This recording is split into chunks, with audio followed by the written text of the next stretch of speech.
نے کیا غلو کیا، کیسے غلو کیا، وہ گزشتہ جمعہ بھی میں نے کچھ اشارے دیے تھے۔ وقالت الیہود عزیر ابن اللہ، یہود نے کہا کہ عزیر اللہ کا بیٹا ہے، معاذ اللہ۔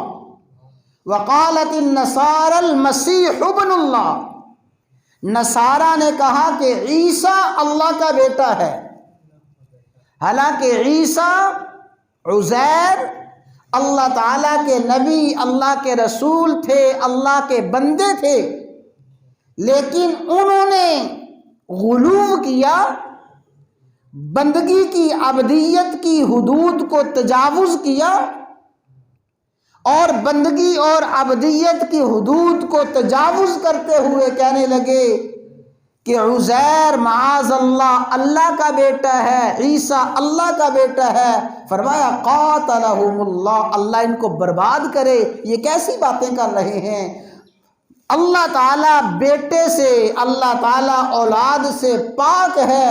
ان کل من فی السماوات والارض الا آتی الرحمن عبدا، آسمان زمین کی ساری مخلوق اللہ کی بندگی اور اللہ کی عبدیت کرتی ہے، اللہ کا کوئی بندہ نہیں ہے۔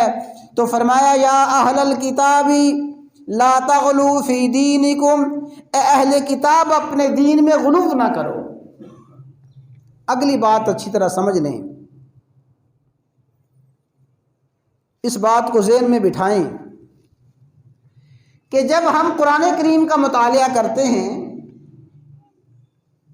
احادیث مطہرہ کو پڑھتے ہیں، تو یہ بات بہت ہی واضح ہوتی ہے کہ انسانیت میں گمراہی، انسانیت میں کفر اور شرک، اور انسانیت میں ضلالت، اس کی سب سے بڑی وجہ، سب سے بڑا سبب غلو تھا۔